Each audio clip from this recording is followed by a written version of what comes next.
Berdiri di depan rumah kecil kami dengan koper tua di tangan, ibu menangis sesenggukan, memelukku seolah tak ingin melepas. Ayah hanya diam, wajahnya keras tapi aku tahu hatinya hancur. Aku anak sulung, tulang punggung keluarga dan keberangkatanku ke Arab hanyalah satu-satunya harapan untuk melunasi hutang dan menyekolahkan adik-adik. Jaga diri baik-baik di sana, nak, bisik ibu. Aku mengangguk sambil menahan air mata. Dalam hatiku, aku berjanji aku harus kuat. Hari-hariku di rumah majikan penuh kerja. Dari subuh aku sudah membersihkan rumah besar itu. Memasak, menyuci hingga malam. Nafasku nyaris habis setiap hari. Tubuhku letih, tapi aku selalu ingat tujuan. Majikanku, seorang pria berusia 50 tahun bernama Tuan Hasan, jarang berbicara denganku. Ia terlihat keras, dingin, seolah hidupnya hanya penuh aturan. Namun di balik semua itu ada yang aneh. Meski rumahnya besar, aku jarang melihat keluarganya datang berkunjung. Ia sering duduk sendirian di ruang tamu menatap televisi tanpa suara. Malam itu aku sedang membereskan piring ketika aku dengar suara ririh dari balik pintu kamar majikan. Aku terdiam, itu suara tangis. Aku hampir tak percaya. Seorang lelaki kuat terpandang ternyata bisa menangis sendirian. Keesokan harinya aku melihat matanya sembab. Sejak saat itu aku mulai memahami. Di balik ketegasannya, ia hanyalah manusia yang kesepian. Perlahan ia mulai berbicara padaku. Kadang ia menanyakan kabar ibuku atau mendengarkan ceritaku tentang sawah di kampung. Anehnya ia tampak tenang setiap kali aku bercerita. Suatu sore ia memanggilku ke ruang tamu, suaranya tenang tapi tegas.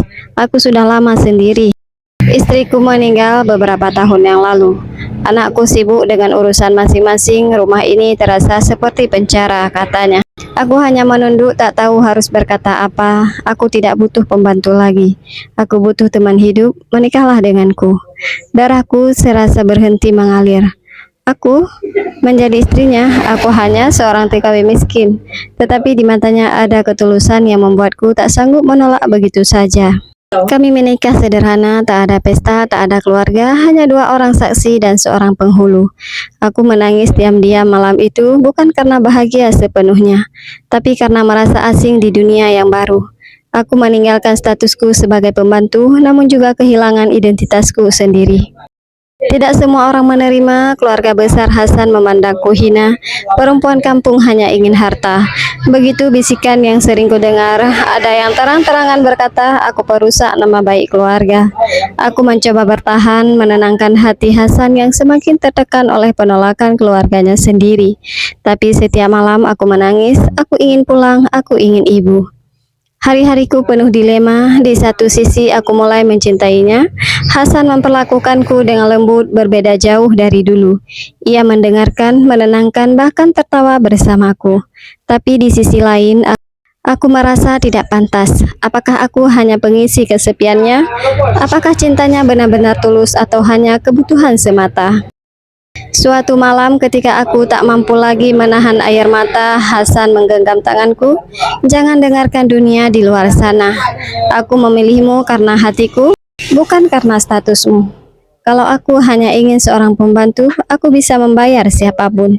Tapi untuk seorang istri, aku hanya ingin kamu.